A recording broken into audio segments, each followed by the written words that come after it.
My grandmother's name was on a list of people who were never supposed to be remembered, and I only found out because of a broken music box in a cardboard box that almost got thrown in the trash. I work as an archivist at a small regional museum, not the kind of place that makes headlines. We catalog donated furniture, old photographs, handwritten recipes, the quiet leftovers of ordinary lives.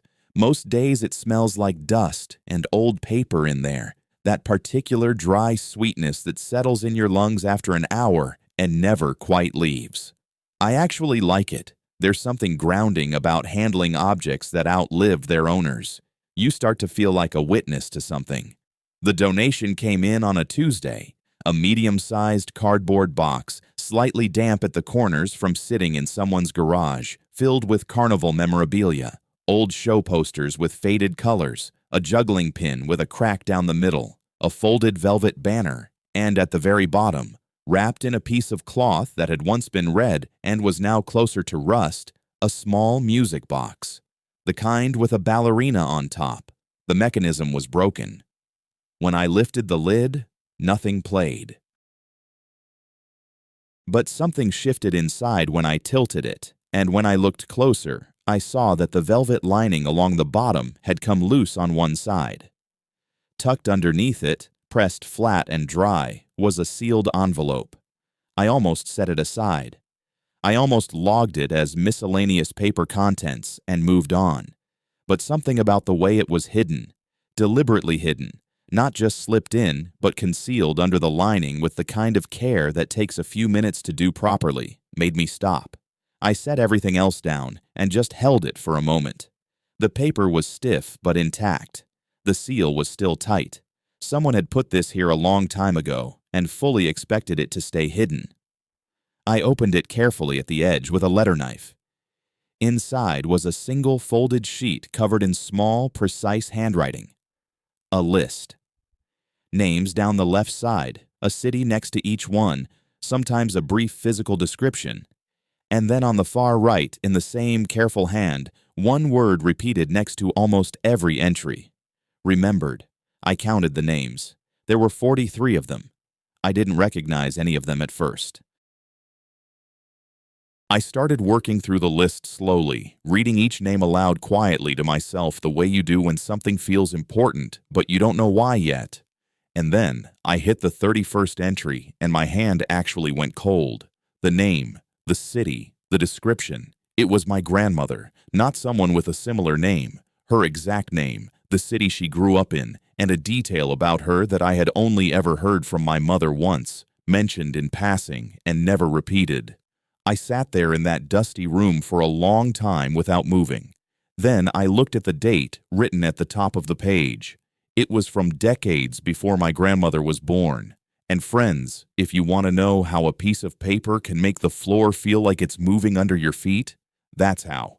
If this kind of story pulls at something in you the way it pulled at me, subscribe and leave a like. It genuinely helps, and there is so much more to this than you think. The name at the bottom of the document, written smaller than everything else, almost like a signature, was Walter Marsh. I had never heard of him. I wrote the name down on a notepad, locked the envelope in our secure filing drawer, and spent the rest of the afternoon pretending to work while my brain turned the same questions over and over. Who was Walter Marsh? Why did he have my grandmother's name? What did remembered mean? And why had someone hidden this so carefully inside a broken toy that ended up in a charity box in a garage? It took me 3 days of digging through old records and digitized archive indexes to find the first real trace of him. Walter Marsh had run a traveling exhibition in the early part of the last century. Not a circus exactly, more of what people at the time called a human exhibition, a touring show featuring performers with rare physical conditions. He operated for roughly 3 decades before disappearing from public record entirely. No obituary I could find, no final address, just a name that appeared regularly in regional newspaper listings and then simply stopped appearing one day, like a light being switched off. What I did find was a short description of him from a contemporary account written by someone who had briefly worked with his show.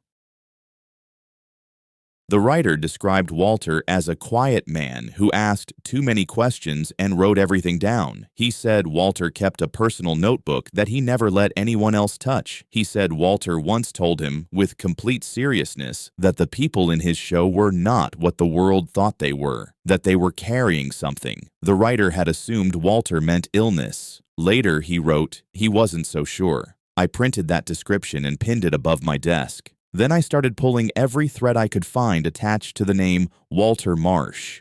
And every single thread, without exception, led somewhere darker than the one before it. Walter Marsh had employed over 60 performers across 3 decades of touring, and when I mapped where they all came from, every single cluster pointed to the same 5 cities. Every single one. I want you to understand what I mean by cluster, because this is where the whole thing starts to feel less like coincidence and more like something else entirely. I had pulled together what I could find on Walter's performers through old show listings, regional newspaper mentions, and a handful of digitized records from venues his exhibition had passed through. For each performer I could identify, I tried to trace a hometown or a family origin. Some records were thin, some were gaps, but for the ones I could pin down, the pattern was impossible to ignore. 5 cities kept appearing, not spread evenly across the country the way you'd expect if this were random. Tight clusters, like pins pushed into a map by someone who already knew where they were going. And the families connected to those performers, the parents and grandparents, had all lived in those same cities within a window of roughly 15 years before a series of major destructive events reshaped each one. After those events, the families scattered.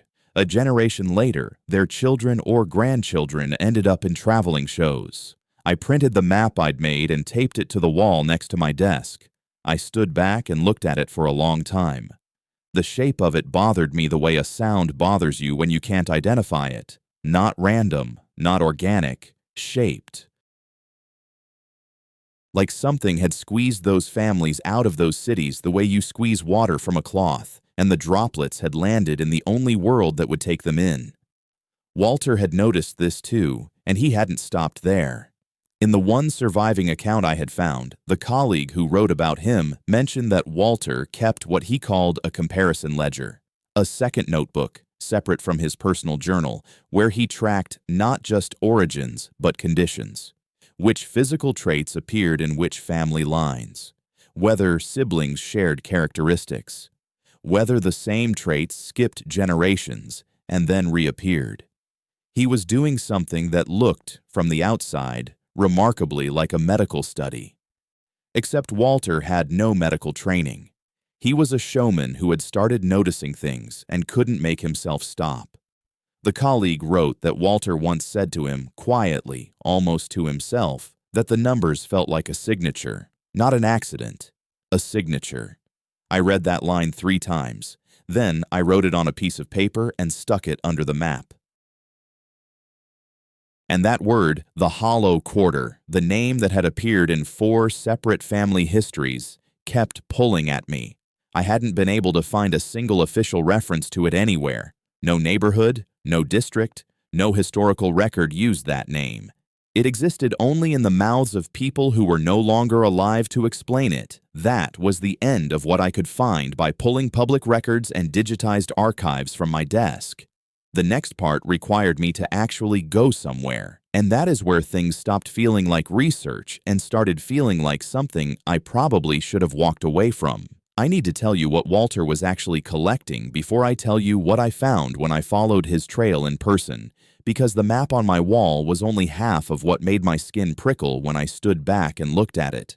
The other half was what the performers themselves had told him.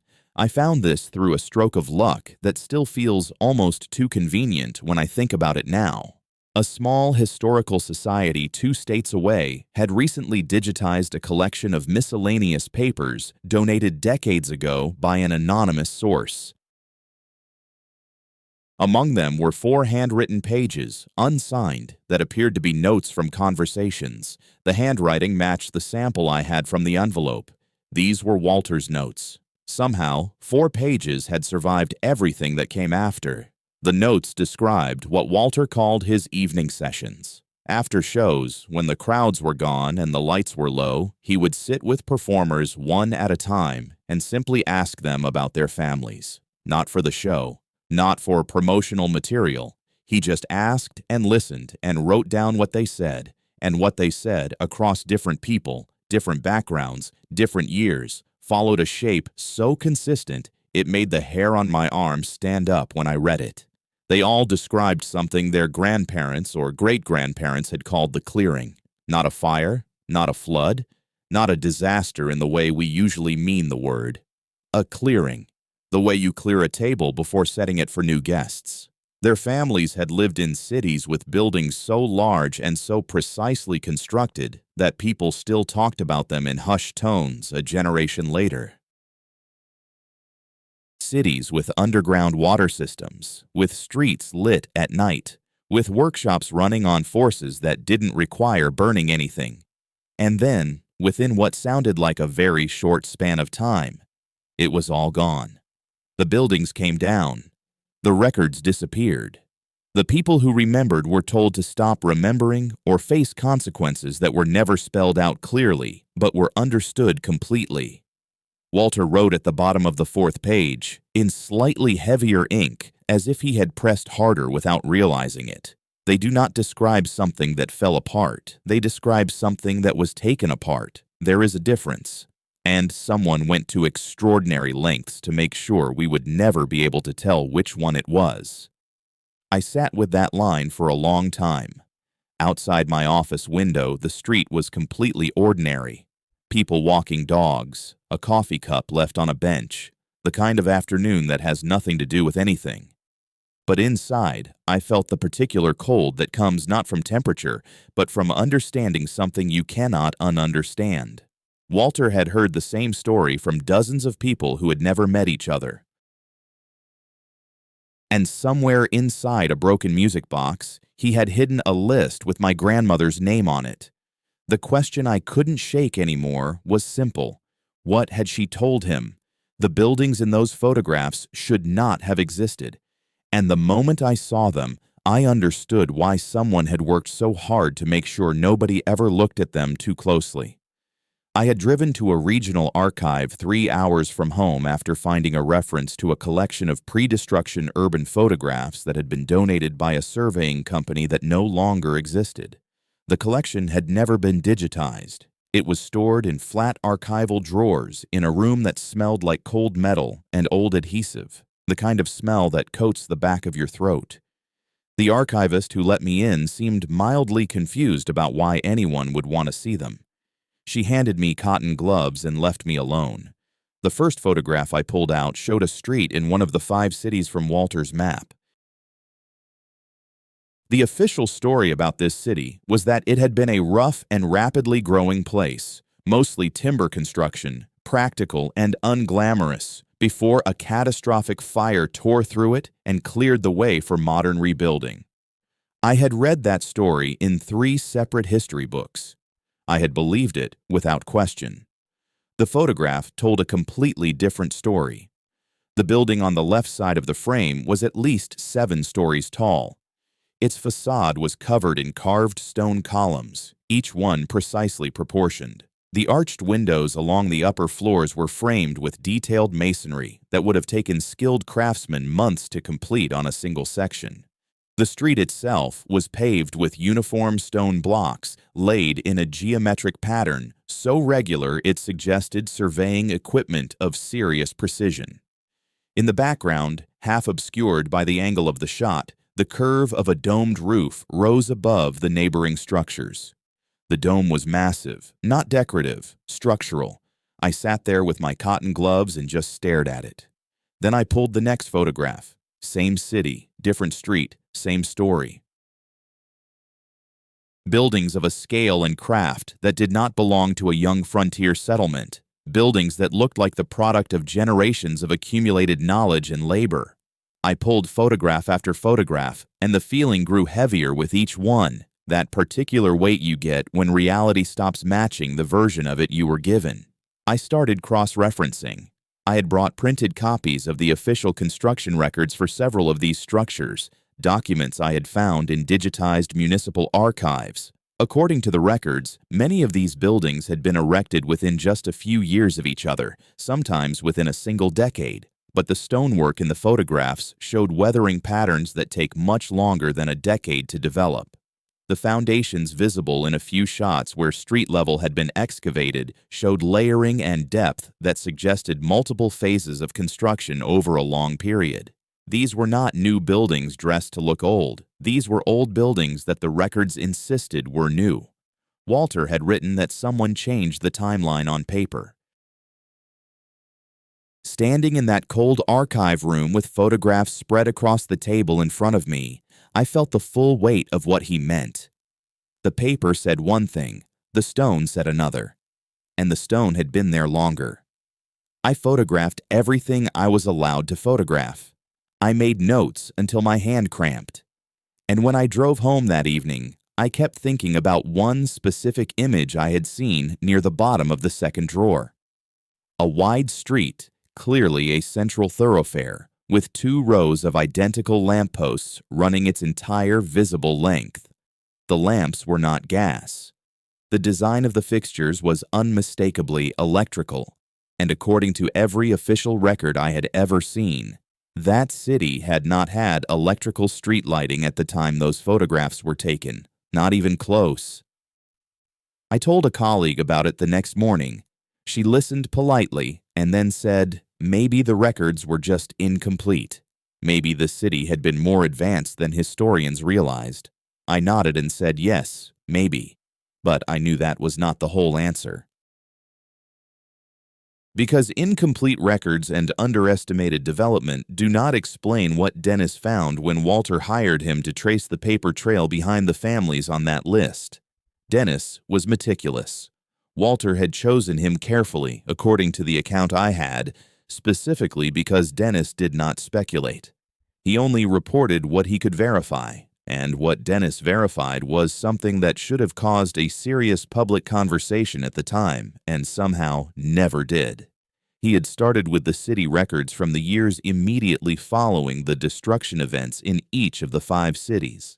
Birth registries, census rolls, property transfers, church records, anything that tracked where people went after everything came down, and in each city, the same pattern appeared with a consistency that Dennis described in his report as, and I am reading directly from the surviving fragment here, statistically indefensible as random variation.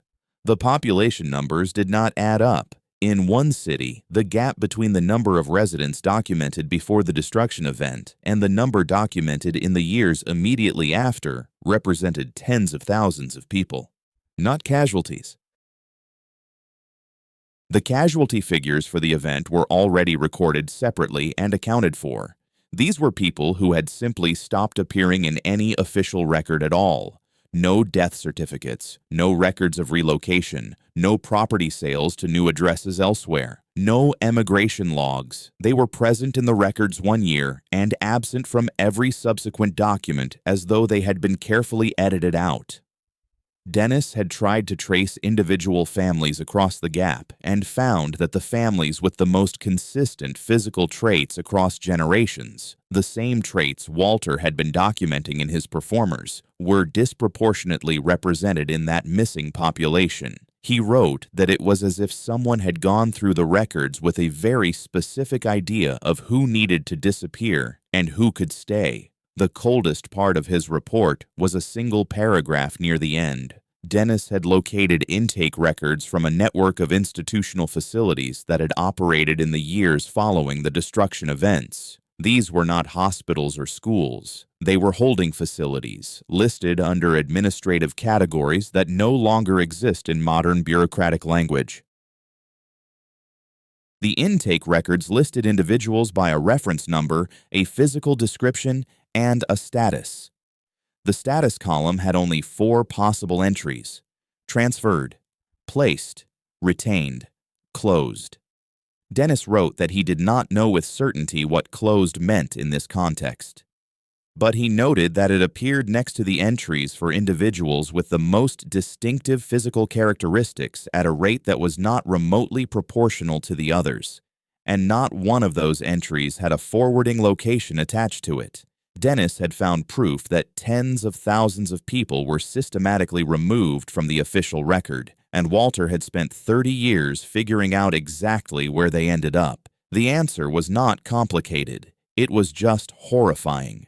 The families that survived the clearing, the ones who carried visible physical traits that set them apart from everyone around them, had been quietly funneled into the one corner of society where their differences made them useful rather than inconvenient: the traveling show, the exhibition circuit, the sideshow.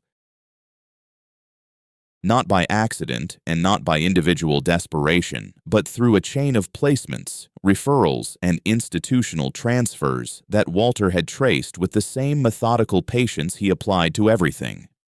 He had found the pattern by cross-referencing the institutional intake records Dennis had located with the names of performers he could identify from show listings going back decades before his own time. The matches were not perfect, records never are, but they were consistent enough to form a shape. Children who had entered those facilities after the destruction events, children listed by number and physical description and nothing else, had reappeared years later on the rosters of traveling exhibitions under stage names. The paper trail between the 2 points was almost always missing, but the physical descriptions matched, the approximate ages matched, and in several cases, the cities matched too. Walter had written in his notes, and I am working from the 4 surviving pages here, that the exhibitions had not created a market for these people. The market had been arranged for them. As if someone had decided that the most efficient way to manage a population you could not simply erase was to put them somewhere visible but contained, somewhere the public would pay to look at them and never think to ask where they came from.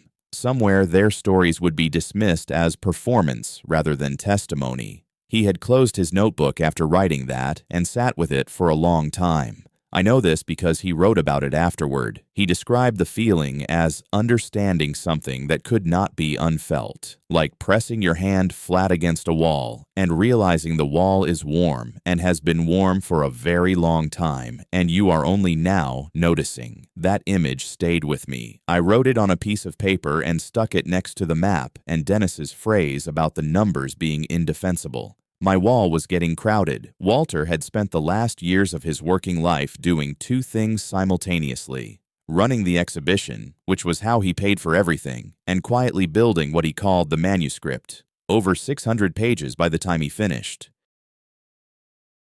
Family histories, architectural observations, Dennis's findings, the testimonies from the evening sessions, cross-referenced and organized into something that was meant to be a complete account. He had written it, knowing it would be dangerous. He had also written it, knowing that the people whose stories filled its pages were running out of time. By the time the traveling show industry collapsed, most of Walter's performers were old. The world that had created a place for them, however exploitative and however wrong, had closed, and the world that replaced it had no place for them at all. Walter had used his own savings to keep several of them housed. He had written formal requests on their behalf to institutions that should have helped them. Most of those requests were denied or ignored. The people who had spent their lives being stared at by paying crowds were now invisible in the worst possible way. Not seen and degraded, just not seen. I found records of some of this in a file at the Historical Society that had his surviving pages. Correspondence, mostly one-sided, from Walter to various administrative bodies. The language in his letters was careful and controlled, but underneath the formality, you could feel the exhaustion of a man who had been pushing against something immovable for a very long time. One letter, near the end of the collection, had a single sentence added at the bottom in different ink, as if he had come back to it later. It read, "I have run out of ways to ask politely." That sentence hit me harder than almost anything else I had found, because by the time Walter wrote it, the people he had been asking on behalf of were almost all gone, and with them went the living memory of everything they carried. That was the moment I started feeling watched. Not dramatically. Not the way it happens in films where someone is obviously following you. Just a low, persistent awareness that I could not fully explain or dismiss. It started with something small. I came back to my desk one morning and the printed map on my wall had been moved. Not taken, just shifted, maybe an inch to the left, so that the edge no longer lined up with the corner of the corkboard the way I always pinned it. I told myself I had bumped it without noticing, but I am precise about things like that. It is part of my job. I do not bump things without noticing. Then a colleague mentioned, casually, the way you mention something you assume is already known, that someone had come in 2 days before asking about the carnival donation. Not the music box specifically. The whole donation. She said he had asked which archivist had been assigned to it and whether any of the materials had been removed for personal research. She had told him no materials had been removed and that the assigned archivist was me. She had given him my name without thinking twice about it, because why would she think twice? I asked her to describe him. She said he was polite, well-dressed, unremarkable. She could not remember much about his face. She said he had not left a name or a contact and had not claimed any official reason for the inquiry. He had simply asked, thanked her, and left. I sat with that information for the rest of the day. That evening, I went back to the secure filing drawer, unlocked it, and checked the envelope. It was still there. I held it for a moment the way you hold something you are suddenly afraid of losing. Then I made a copy of the list, folded it, and put it somewhere separate. Because I had found a note tucked inside the archive file for the carnival donation, a small paper written in a different hand from anything else in the file. It said simply, "Secondary materials destroyed prior to donation." And I knew, in the way you know things that you cannot yet prove, that someone had gone through that box before it ever reached me. Someone who had known exactly what they were looking for. And the only thing they had missed was the envelope hidden under the lining of a broken music box that nobody had thought to open. Walter Marsh was found unresponsive in his home on a Thursday morning. By Friday, his son had already started burning the manuscript. I found this out through a letter. Not Walter's letter, a different one, written by a woman named Ruth who had worked as a seamstress for the exhibition for nearly a decade and had stayed in loose contact with Walter after the show closed. Her letter had ended up in the same Historical Society collection as the 4 surviving pages, filed under miscellaneous correspondence and never properly cataloged. It was written to a friend whose name I never learned, describing what Ruth had witnessed in the days following Walter's collapse. She wrote that she had visited the house to pay her respects and had arrived to find Walter's son, a man she described as quiet and hard-faced, carrying boxes from the study to the back garden. There was a smell of smoke already in the air when she came through the gate. She asked what was being burned. The son told her it was old papers, nothing important. Ruth wrote that she had seen, before the gate closed behind her, a stack of notebooks on the garden path waiting their turn. She recognized them. She had seen Walter write in them for years. She wrote to her friend, "I wanted to stop him, but I could see in his face that he had already decided and that nothing I said would matter to him." The son burned everything over the course of 2 days. The notebooks, the manuscript, the architectural photographs Walter had collected, the copies of Dennis's report, the family trees, all of it gone. Ruth wrote that a neighbor had told her the son seemed almost relieved when it was done, like he had been waiting to do it for a long time. I read Ruth's letter 3 times sitting at my desk with the door closed. The afternoon light was coming in at a low angle and hitting the map on my wall directly, and for a moment the pinned locations looked less like research and more like a warning. I thought about Walter spending decades filling those notebooks. I thought about Dennis traveling between cities, piecing together the paper trail of people who had been deliberately unmade. I thought about the performers in the evening sessions, describing the clearing in their family stories with the careful vagueness of people who had been taught early that some memories were dangerous to say out loud.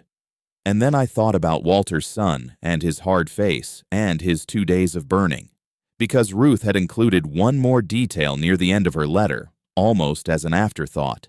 She wrote that she had asked the son just before she left whether he had kept anything at all. He had been quiet for a moment. Then he had said that there was one thing he had set aside, but that he did not intend to keep it. He said he was going to put it with some things going to a charity sale, and that would be that. Ruth had not known what he meant. She had not asked. I knew exactly what he meant. The music box, the broken mechanism, the hidden envelope. He had found it, but not opened it, or opened it and not understood it, or understood it just enough to want it out of his hands without the weight of destroying it himself. And so it had traveled from a charity sale through decades of indifferent hands until it landed in a cardboard box in a donated collection and came to rest at the bottom of a flat archival drawer in my museum, waiting for someone to tilt it at the right angle and hear something shift inside. I sat with all of this for a long time. Then I unlocked the secure drawer and took out the original envelope again. I laid it on the desk next to the copy I had made and just looked at both of them. 43 names, cities, physical descriptions.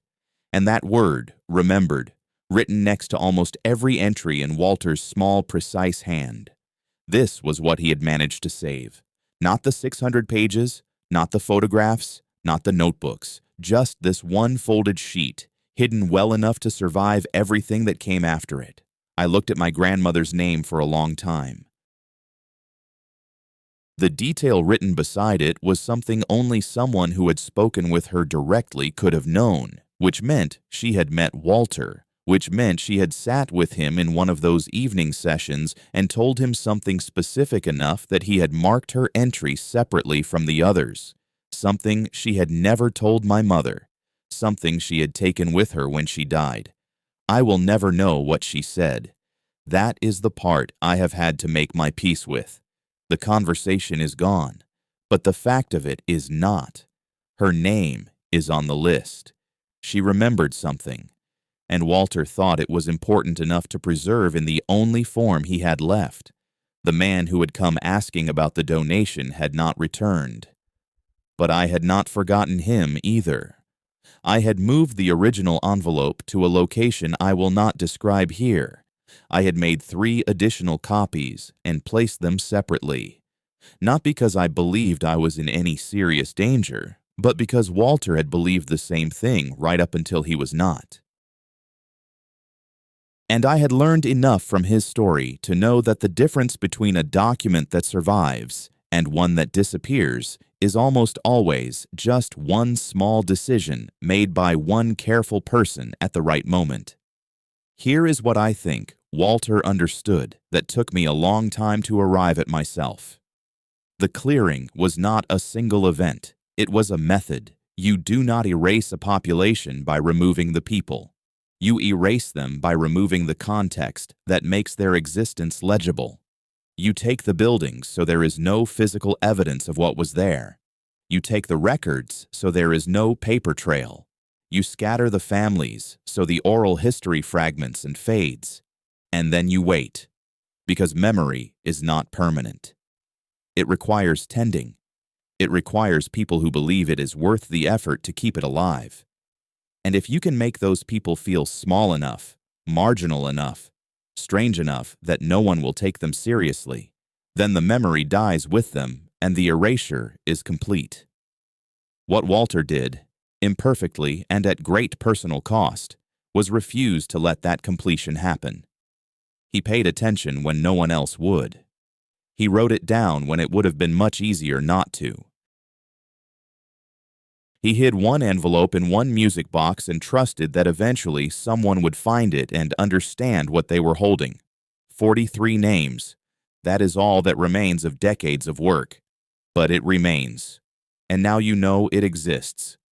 Here is the question I cannot stop thinking about, and I want you to think about it too. If the people who carried this memory had not been made to seem so easy to dismiss, if the world had taken their stories seriously instead of paying to stare at them, how much of this would we already know? Write your answer in the comments. I genuinely want to know what you think. If this story stayed with you, leave a like and subscribe. There are more stories like this one, and every single one of them deserves to be heard.